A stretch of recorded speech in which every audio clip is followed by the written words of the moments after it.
Welcome to Deeper with Darshana, where we skip the small talk and dive down into what's raw and real. Pleasure, shame, justice, power, healing, liberation. These essential aspects of our human experience are among my favorite topics to explore, and I'm inviting you to join me. I'm your host, Darshana Avila, somatic sex and trauma expert and creator of the Erotic Wholeness Method. It is my belief that we are erotic by nature, and our erotic nature encompasses so much more than you might realize.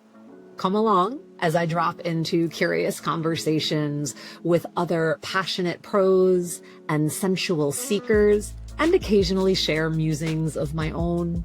Bring your curiosity, your sacred, messy, beautiful humanity, and all the parts of yourself.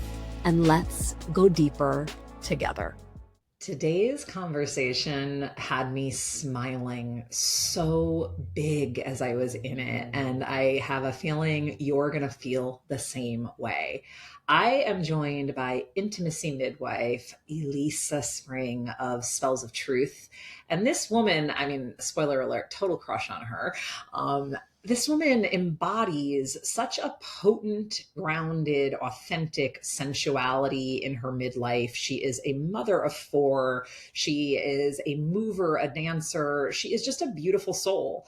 And I was genuinely psyched when she said yes to joining me on the podcast. And you are going to get a lot of deep insights about all the many expressions of eroticism: play, dance, grief, sex, intimacy, how these all weave together, how we can really just bounce between them to have a more integrated and holistic experience of intimacy with our own selves, the importance of midlife as a powerful rite of passage, especially for my women and the femmes and thems out there and female bodies that are going through the potent changes of this passage. So you're in for a treat. Tune in, listen up, and I will see you on the other side. Hello, my darlings. Welcome back to Deeper with Darshana. I am here today with Elisa, and I am super looking forward to this conversation. And maybe I kind of always say that. This one, it is, because Elisa, you may or may not know this. I don't think you know. I kind of have a crush on you. Oh, the big reveal. I have a social media crush because we've known each other, but not directly known each other for a number of years. Right. And I've just watched, I'm like, oh my God, this gorgeous woman who just owns her sensuality and her emotionality and has a soulfulness like that is so resonant for me. So I love that we're finally getting together to have a conversation and talk about things that I know there's a lot of mutual passion for. So thank you for being here. Yeah. Well, wow. Thanks for giving me such a big invitation.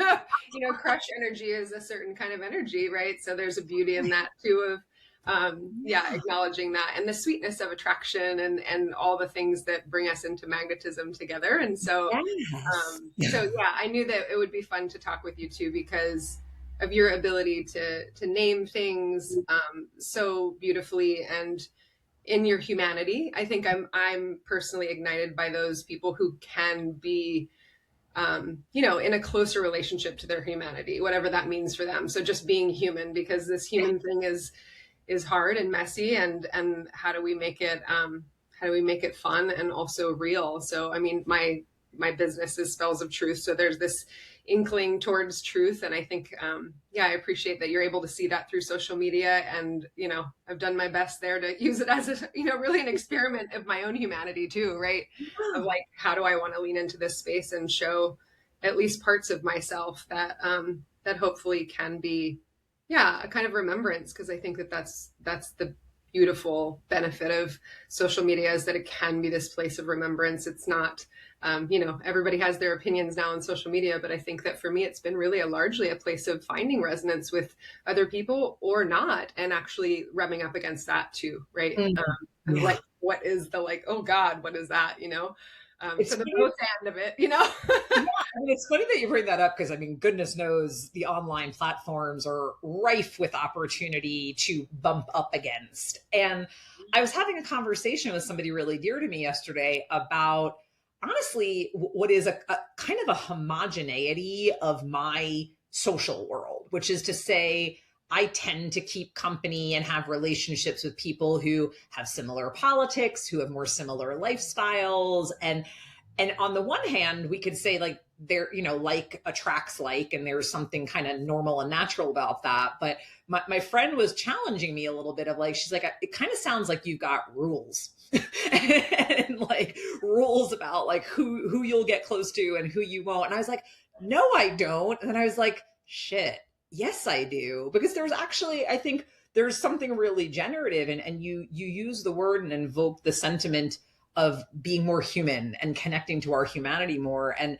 that there are many ways to human, and we learn more about our own flavor and our own expression, not just in the like attracting like, but in the difference. Yeah. And even like the awkwardness of that, you know, it's just like even the awkwardness of like, because it can feel really great to be in magnetism or flow or whatever we want to say with someone like that's so generative. And I think that that's something that, you know, we'll probably get into a little bit more in conversation, but I think that generativity is such a vital element of intimacy and relationality, is finding that, you know, where we can move together in those ways and really have reflected back to us, and the strengthening of that, you know, through relationship. Like, oh yeah, great. It's almost like that permission giving that we can give each other by living into, you know, who we are and what we, what we center as vital to our life. But I think that rubbing up against or bumping up against is, you know, immediately my brain is super connected to physical practice of like contact improv recently, and like really fallen in love with that. And there's this awkwardness that's so much met with too. It's not like this complete flow state all the time. It's very much of like, I'm like, oh, I love this. This is really humbling because it's not always a pretty dance. It's like this funky, weird, you know, how do we meet that, you know? Or like when I feel really uncomfortable or closed down, or like I don't want to confront something that doesn't look pretty, you know? So yeah, the lessons are everywhere, of course, but I think that, there's a both and with most things. I mean, that's a lens that I'm often walking with because it applies to so much. And it continues to. I've made, for many years sort of like jokes, and then really like been like, oh, it's not a joke. It's actually, I am a walking paradox in a lot of ways, because I think that's part of being human, is to find those, you know, the ways that we relate to paradox. Because it's everywhere, right? It is. I want to back up, and if for anyone who heard contact improv, if you're like, what is she talking about? Yeah. Which, I mean, I dance that dance, and I don't consider myself an expert, but contact improvisation, it's like you're in the constant giving and receiving of weight and physical contact and connection in motion, and sometimes in pauses and stillness, right? And I love watching people dance contact with each other. Like when I'm on an ecstatic dance floor, like one of my favorite things to do is like pull myself to the side and like just be a gentle voyeur like, of like watching what happens, to your point, like two bodies in motion navigating around awkward points, as well as finding like beautiful harmony and synchronicity. And like, what a gorgeous physical metaphor for what we're always doing in relationship. Exactly. Right. And so one of the things I know, like we both have a value around, or a similar ideology, perhaps we could say, is relationships as crucibles for spiritual growth, as training grounds for, you know, like that intimacy we have between, whether we're talking about lover, life partner, friend, professional, community, like all those concentric circles of relationship, that it's a spiritual path to show up consciously in relationship. And you as a mother, you as someone with a long-term partnership, you as someone who does the work that you do, I'd love to hear you speak a little on that. I mean, there's a million ways to go, so take it wherever you want. Right? Yeah. I know. I don't tend to do surface questions. Sorry. I don't tend to do that either. So I think we're a good match. yeah, I just was giving the physical representation of, Blow it up. yeah, and that's what I'm here for. I mean, I think that in terms of, yeah, when you were just speaking in terms of relationship as spiritual path, I think that that sunk in a while back for me of like really, really using that framework in a way that is like, this is a death practice. Like if we look at most spiritual traditions and animist ways of being in the world, it's a death practice. Ultimately, what I've learned from the mentors that I've had is like, we're really in some ways always preparing for death. And that is part of our being, being human. Mm-hmm. And so I've recognized the similarities in relationship on all those levels that you just so beautifully named, that all of these practices and that can be interpreted in so many ways, depending upon how the person is, where they're at in their personal framework and perception of things. But I think for me, just like to die to so many different aspects of what I thought was the truth, or what I held on to as belief, or what I thought about me or who I am, or I would never be this. And my life has continually shown me and humbled me in countless ways to be like, oh yeah, right. All of those things that you hold on to. Yeah. I just have gone through so much in, my almost 49 years on earth that it is, yeah, I mean, I can feel the tenderness in it. It's like, yeah, a relationship, it's not super glamorous in that way, because it's really like being face down in the dirt a lot of the times. And then in that cyclical journey of that death process, knowing that death is, the precursor to birth. And so the cycles of those things are really a lot of what's led me and my work throughout time. And I think that's the soul part that you're speaking to, in terms of like, it's all soul, I don't feel like there's separation, but I think that, in the depth of those things of seeing relationship at that level, I think motherhood has been one of the, the biggest pathways of initiation for me in this way, because I'm a mother of 4 children. As a fairly young mother at 23. And so I have a 25-year-old, and I have an almost 20-year-old, and I have an almost 14-year-old, and I have an 11-year-old. Wow. So that's like a 14-year span between the 4 of them. Yeah. Very different chapters of life. And I imagine you are a very different mother than you were along that passage of the last 25 years. And one of the things that I'm drawn to about you that I want to talk about specifically is like, what have you done along that path of motherhood, along that path of aging, along that path of relationship where you're dying and being born and dying and being born? Like, what are the things that you've done that have kept you close to your body, to your expression and experience of eros? Because I know like dance is big with you, and movement and sensuality. So like, how have you cultivated and tended and allowed that relationship to your own erotic being to evolve? Oh, I think I've done it, messily and fumbling around and just like going through different phases of like exploration of like, how do I find that again? Like whenever it's been dropped or lost. I mean, I think that some of the struggles as like being so deeply devoted and influenced by the things that I am, and also holding motherhood simultaneously among other roles. I think that there's a particular kind of energetic that, is like, it would be so easy to not tend to any of those things, particularly in the culture that we live in. It's just like, it could be so easy to not tend that, as you know. Yeah. And you know this with your work, which is probably many of our clients and students, they're coming for that exact reason, because they haven't tended it. And then there's this tipping point of like, wait a sec, am I really going to keep going for whatever life remains to me like this? Or am I going to make a different choice for myself?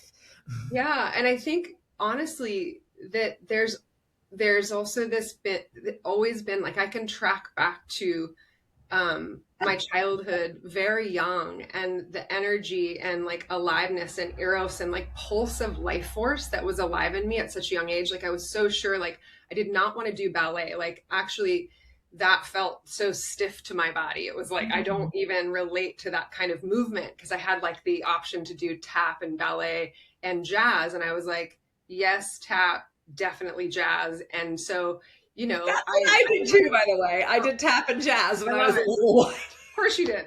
I was like, ballet? What? It was like, no. And, you know, and not to, yeah, I mean, it was just like, I understand that so much more now from why I chose that, right? From the freedom and liberation from those lineages, right? From most of the Black bodies that were carrying through those dance forms, that I then was like, that's, you know, there's something there. So at 3 and 4 years old, I chose that. And I never went on to be like a professional or trained dancer or anything, but like dance and movement has been something I've come back to consistently as a place. Like I would spend hours and hours in my bedroom by myself dancing as a child. That was like a complete ritual practice that I had created for myself. Like I would create the container, I would clean my room, I would reorganize my furniture, like all the, you know, the energetics of it. I would set up my container. Like, I mean, I was doing this as a before you even had the vocabulary for it. You were just doing it. Yeah. I had no idea. And I had all the ideas of what I was doing, because it was born from this deep knowing of what I needed to keep myself existing in this aliveness in the context of my life. And so that was like a central anchor for me as a child. Like, it wasn't just going to dance class. It was like, I was in my bedroom creating magic and like creating an environment where I could express the way that I wanted to, because there were still restraints with choreography, right? There still can be at least like a way that still is, you know, it's somebody else's choreography, right? It's somebody else's step. Learning the steps, and if you're in a group, you got to keep time with the group. Yeah, that makes a lot. You know, and that has its own beauty. So again, it's this both and where, you know, historically also there is this like stepping in time together that creates a kind of rhythmic remembrance with us that creates very deep bonds, which is why dance and percussion rhythm was, you know, poo-pooed and made taboo by the church and all this that we know, right? Historically, it was like, no, not that. Yeah. So the power of doing that with people is so big. And I also knew that for me, my sanctuary and anchoring would be to do that. And so every time that had gone away in my life, which it did at periods, I would come back to just being like, I just got to fucking play one song and dance. Like, I just have to try, even if everything in my body was like, you know, like it felt daunting at times to do that. And especially like at times in young motherhood, I remember I used to just hold my children and dance and hold them close to my body and just move so that I could ignite that remembrance in myself. And you know, it's interesting that you like, I'm just visualizing you holding one of your children as an itty bitty, but how that is what we do, that is the intrinsic animal response. Like a baby is in our arms, we rock, we bounce, we bring rhythm in as soothing. And at no point in our incarnation in these bodies does that stop soothing us. But the dominant conditioning tells us sit still, and this is not appropriate, and or only in these contexts. And that applies to our just spontaneous organic movement day in and day out. It applies to dance, and it definitely applies to sex. You know? Right. It kind of like, I'm just thinking about all of the interviews that I've done on, you know, the podcast launched in January, and dance, even when there is an episode or two where dance is kind of the focus, but it's come up so many times. I mean, and maybe this is part of the bias of the people I want to talk to, but dance and sex and death and sex, these things just fit together. They are inseparable from each other, really, when you start to get into it. Let's muse on that. Totally. There was a moment in time that those things really converged for me, where I was like, oh, these are things that my sort of work service in the world is. And it's an interesting one to play with, since most people would be like, these are very separate things, you know? I mean, we can taboo in some people's minds. Well, yeah. And I have like very, you know, Scorpio qualities in me. So it's like, yes, I go to all those taboo places as a natural way of being. And I also know, because that's where so much of the hidden aliveness and so much of the liberatory energies are, especially in relationship to death, because we're such a death phobic culture, even though we live in a sort of death cult because of war. And at the same time, if we were really, I started reconnecting back to, really being like, what were the ancestral practices of my people, and like what happened during death? Because I felt always as a child like I was much more comfortable than the adults around me with death, like at my grandparents' funerals and stuff. I was like, oh, there was this sort of like, I know comfort may be a strange word, but there was like a relaxed part of myself that felt like, okay, yeah, like how do we honor this? And part of my work has really been connected to grief and death. And so much of that intersection I discovered really just organically, not from like reading a book or taking a course or something, but like grief and sexuality is so interwoven. And I mean, mostly it was found through my own body as I became much more like, oh God, oh my gosh, like, discovering what actually lived in my tissues from my DNA and from lived experience of growing up in this culture that both doesn't know how to grieve and die. I mean, something in us does, of course, something in us remembers, but these things, I think it's easier to probably see the connection between dance and movement and sexuality, and that extension of that. And even in we were talking about briefly, like the steps followed, just like a lot of times I think people are like, oh, good sex is like you follow the steps. And although techniques and skills we know can be really helpful, but like if you don't know how to move in your own system and move towards things, then all of that is kind of null and void, And so it's this coming back to, these practices that we can be with ourselves in terms of like, how is this for me? Not just like what the formula is. And I think that we're so formulaic, especially now with wellness culture. It's like, do this, this, this, and this, and that has its place. And so that has its place. And it's like training wheels or guardrails, Totally. Totally. So I mean, my whole consciousness definitely connects. Dance is a central movement, creative expression is such a central pillar, and connection to sensuality, like I think in relationship to place and land, has been such a huge relationship anchor for me that is very much connected to all of these energetics as well. There was a time during COVID where in the beginning of that, where I was like thinking about what I was going to do with my daughters during that time as explorations away from the world. And I was thinking about going to different places I live on Oahu. And so I was like, okay, where could we go? And I decided from some kind of directive of like, I'm going to visit the same waterfall, actually, instead of taking them to a bunch of different places as this exploration each week. Every week, we're going to go back to the same waterfall once a week. And I did that for 2 years. Wow. What came of that for them and for you? Well, I can't speak for them. But I think for me, there was so much that I don't know that I can fully put into words, but the kind of like devotional practice coming back to a place and feeling the depth of like permission asking, and like the humility again, and that the vulnerability of feeling like, oh my God, I'm falling in love with this place so much in a different level. And I had already lived here for, 17 years at that point. And it was a kind of intimacy that I had never intentionally cultivated at that level before. And so energetically, it was, I began to understand things in my body that I didn't understand before. I think that's almost the best that I can say. It was something that felt very, it felt really tender, and also like extremely, extremely connective in a way of rerouting me back into what it feels like to allow myself to open my cellular body to land. Yeah.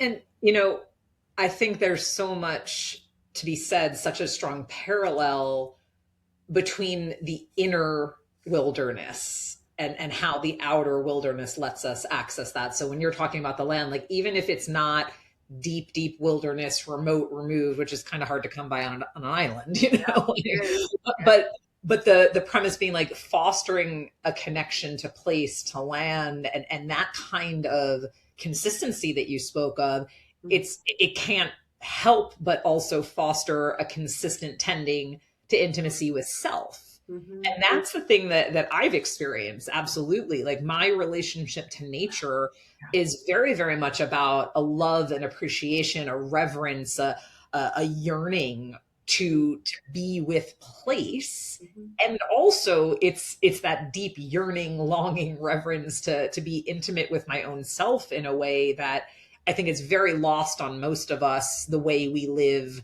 modern culture, busy lives, like, you know, doing, going, as opposed to being with and being in the body. So I really relate to that and to your love of waterfalls in particular, because they're so magical. Yeah, there's so much there. And I love, that I know that that's another connection that we've had too, from, feeling each other through the ethers and through social media and such, is like, I really appreciate, because that's not always in one's web of intimacy, like with practitioners that are, interested in sensuality and sexuality and intimacy and relationship. It's just like, for me, that place of relationship with land and the elements, it just feels so important and vital as part of that web of relationality too. Yeah. Well, and I mean, origin story wise, and I'm talking about collective origin story, like it wasn't all that long ago that humanity's weave with the more than human world was so inextricably linked. Like the way we live in such disconnection is a relatively new and modern thing if we're talking about the arc of evolutionary times. So whatever your lineage, whatever your particular ancestry, it's like we all are descended from people who were in deep, deep, deep communion and an embedded dependence on, and we still are dependent on, no matter how much we want to delude ourselves, and marketing and AI might try to tell us otherwise. And so it's like, I know that, as you just said, like our shared value around this might be unique among some other practitioners in our fields and so on and so forth. But what's also true is, to me, it's like, and you've named a few of these things already: death, grief, movement, dancing, connection to land, connection to place. Like, to me, none of this is separate from what is erotic and how we experience our eroticism. And so it's like, in my mind, I'm like, how on earth do you begin to tease these apart? It's the most unnatural thing, right? Well, yeah, I think once we have that like visceral understanding within ourselves, it's so hard to they are so interwoven so tightly together. But I think in the journey of that for each of us, that, colonization, oppression, all, purity culture, it's done such a good job of making these things feel separate, right? And placing them in a scary category. So the fear, I think I want to just emphasize in like my own humanity and others' humanity, is like, I can talk about all these things and be like, yeah, these are really a normal part of my framework and how I live. And also at the same time, the level of fear that I've had to work with and through to get close to these things, to allow them to come out and live in my body and in my life. Yeah. It's been a lot. It's been a lot. And I just want to say that, like, when I contribute to conversations that may reach more people, that I really want to continue to be a voice for that we don't just romanticize all of this, like pleasure and eroticism and connection to place and death practices. And like, these are things that have been incredibly treacherous and challenging for me to come into contact with. And that's been my tender human experience. And the more that I know, the more regularly I'm actually in relationship to these things, the more I feel, relaxed in them. But there's been certain seasons of life where it has felt like the deepest death practice to move towards eroticism, to move towards that which would bring me alive, to move towards the things that would awaken my senses more and more. Yeah. Thank you. That's absolutely needs to be mentioned, and how so many of us, depending upon our lived experiences, our histories, our traumas, our ancestral inheritance, it's like the things we're speaking of. I mean, there are people who have and people who are still facing real danger and persecution to embody and express and explore these very things. And we have the privilege of being two white cis women in able bodies in a country and culture that, despite its many complications, like, we get to do a lot, you know, and so that needs to be said. Totally. Yeah, absolutely.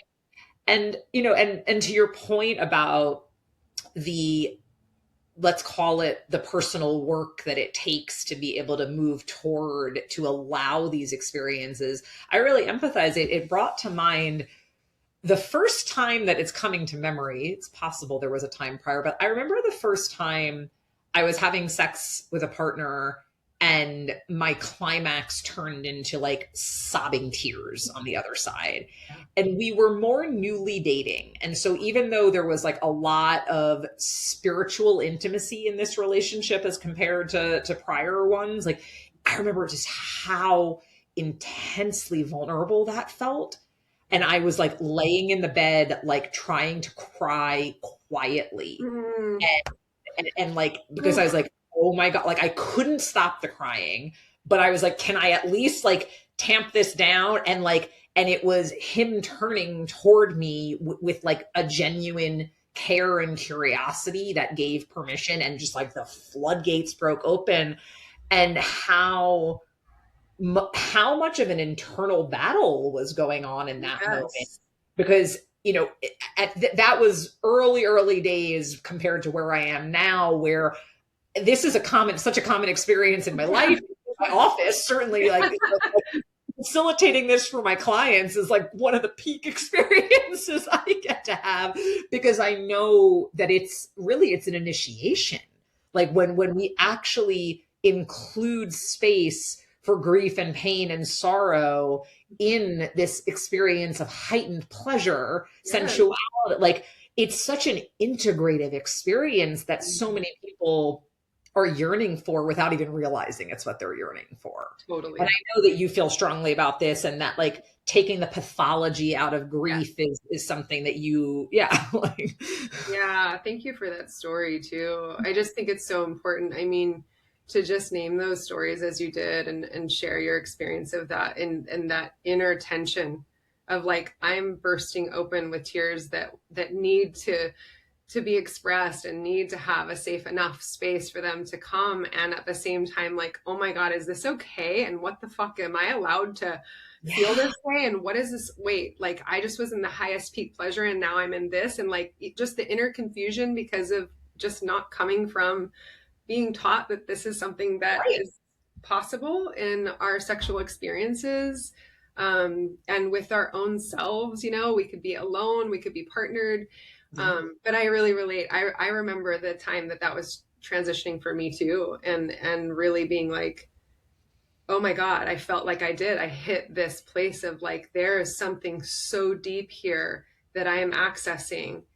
And I want everyone to know that, like, I remember feeling that way, like immediately, even in my experience of like, how many other people are having this experience, you know, like it really did feel like this, like almost closeted thing, that was emerging through my visceral, you know, body. And it was so beautiful because it felt like at the same time, it was so like confusing, that inner tension, but it was opening something where two things used to be separate, they were starting to come together. Oh, which is just so juicy. And I know that experience for me was pre-midlife, but for many women that I know, that I support, I think the same is true for you.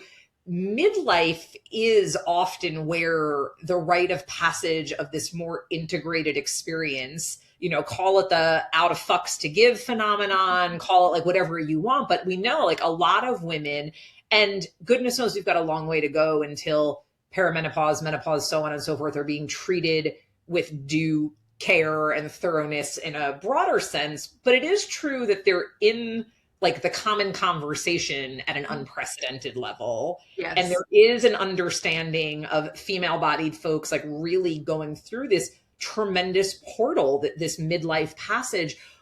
Like, I'd love to talk about that, whether it's like your direct experience or how you're guiding the people that you support in midlife to really bring that, like to tap the aliveness of that integration and to amplify like the power that is flowing through our bodies as we shed the conditioning that tells us these two things can't coexist, and be like, all right, bring it on. Yeah, I love that. Yeah. Oh my goodness. Yeah. For those of you who aren't watching the video, I was smiling so big the whole time that Darshana was talking about that, because, it's both because it's where I've been and where I am. And it's where I feel like there's so much to, as you just spoke, so much to be learned from this particular point. The way that I first heard a framework that I really appreciated from Jane Hardwick Collins a long time ago. I'd found her work like 17 years ago. And I remember hearing something that she said about like our first rite of passage being our blood arriving. And then our second rite of passage would be if we physically gave birth to a child and went through the initiation of birth.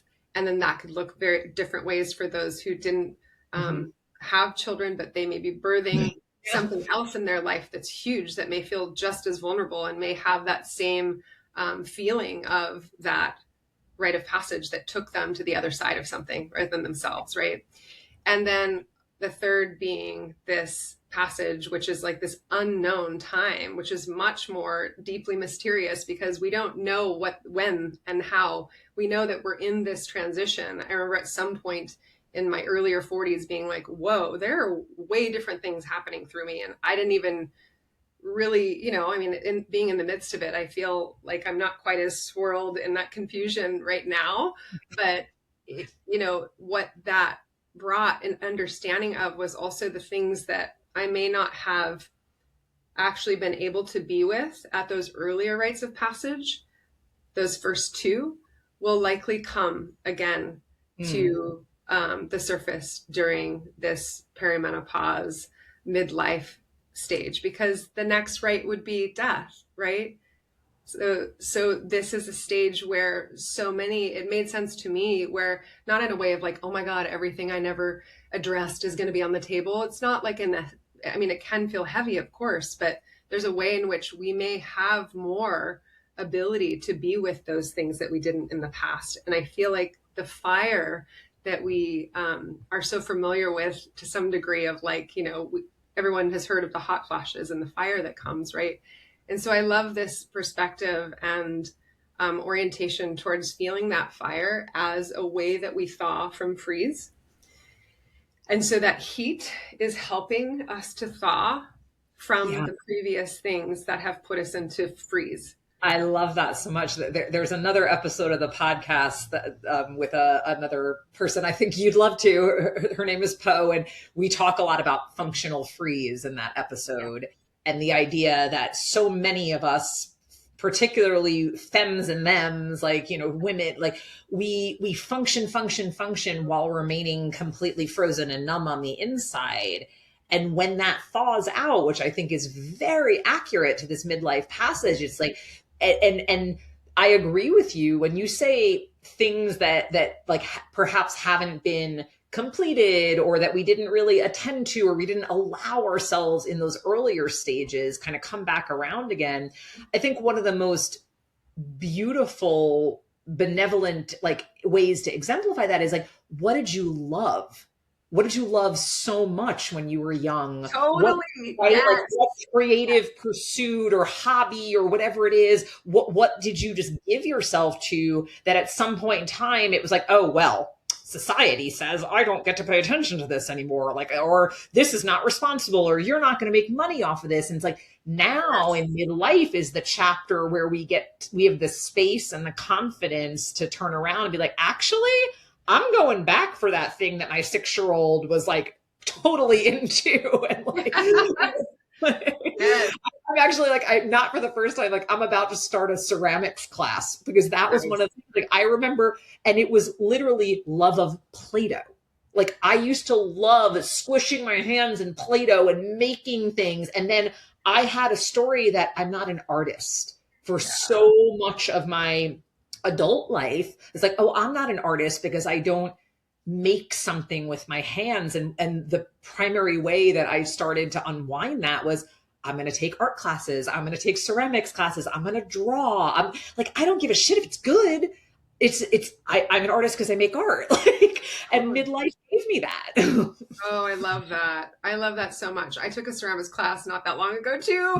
And I was actually really bad at it. Like it wasn't clicking for me, like the wheel. And I was like, oh gosh, this is another humbling experience. Cause I like thought I would like make all these amazing things. And I was like, can I make pinch pots? Is that like, can I just make the pinch pots and then have those for my jewelry and my salt at home? And, but I actually just, I love that you brought that in, Darshana, because I have a slab of clay in the middle of my dining room table right now that is air dry clay that I'm about to make a bunch of yonis from. So I'm literally going to make vulvas like in the next bit of time around the screen. Send pictures.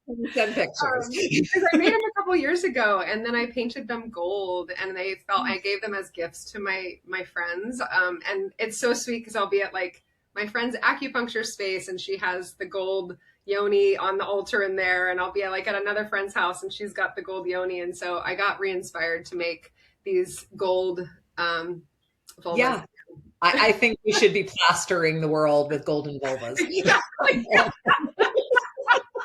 So I don't know, that really works for me. I have an affinity for honey and all things gold, and so it works to feel. And there's talk about sensuality. There's like, the feeling of earth in your hands, right? And this is again age old practice, and women being the first ceramicists, and so I think going back to that, I feel so similarly. I grew up feeling I wasn't an artist, and I've been reclaiming that also through what I just said, like just being like, I can't make the perfect pot right now, but I can make yonis because our bodies are all perfectly imperfect and have all these fun ridges and folds.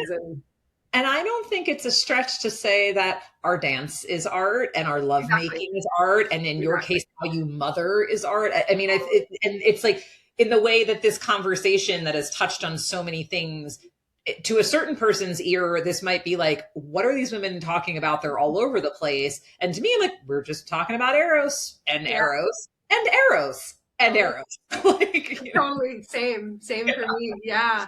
And seeing those things all as art. And thank you. I really appreciate just like hearing my motherhood as an art.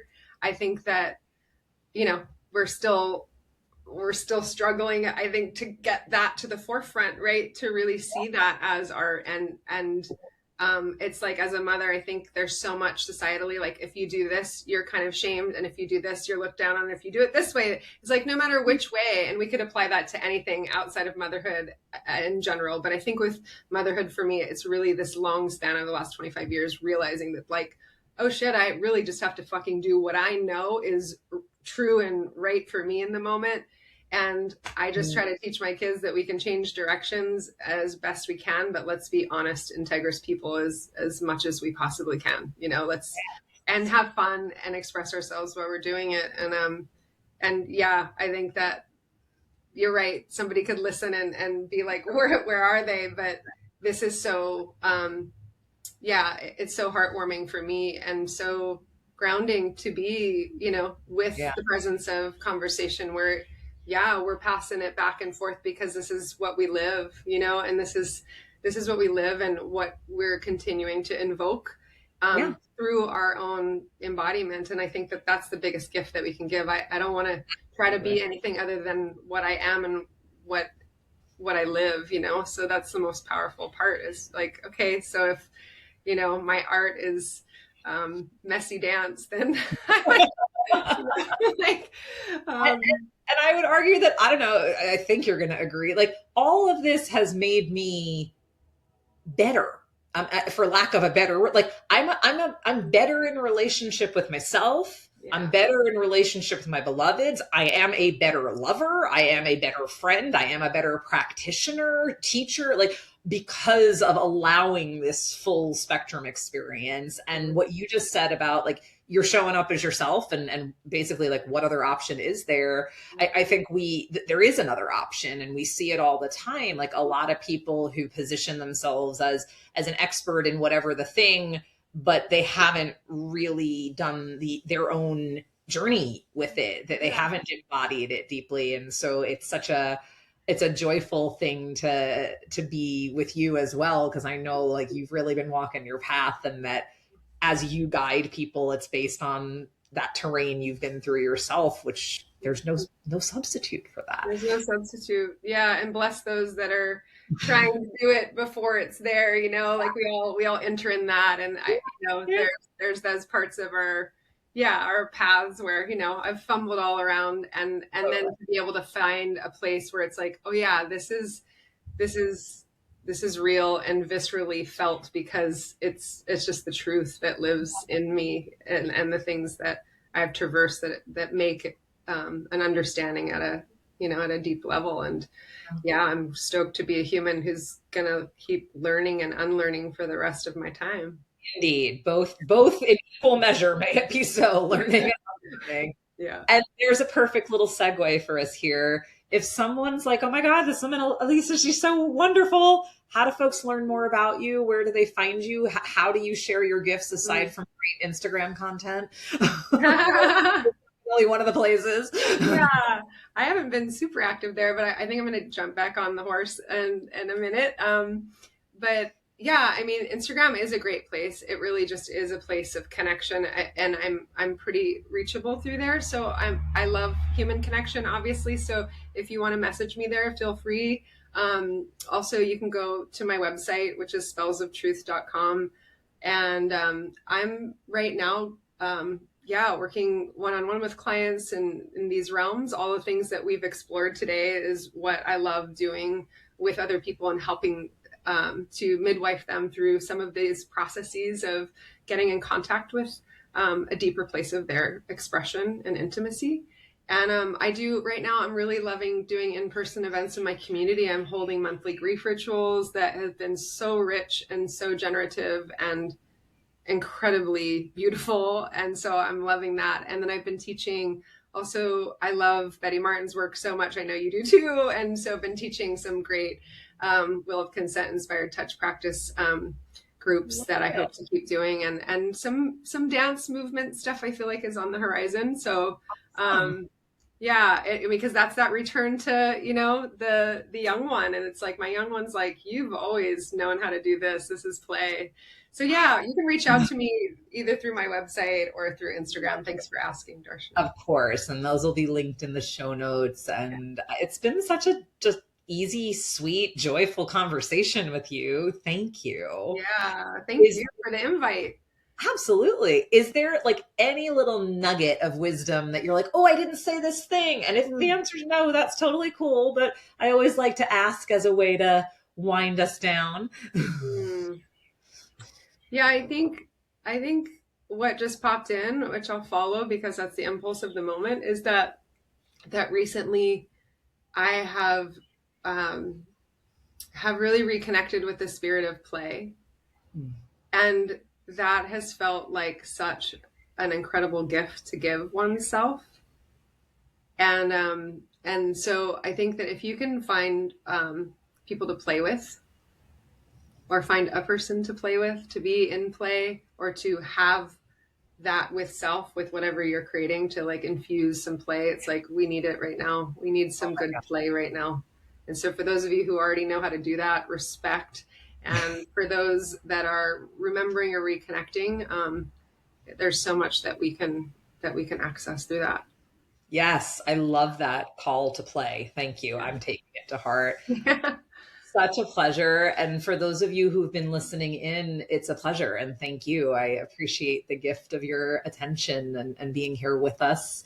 If you loved something that you heard here today, a comment, a review would mean the world. Please make sure you're subscribed so you don't miss any future episodes. And I will see you back here next week.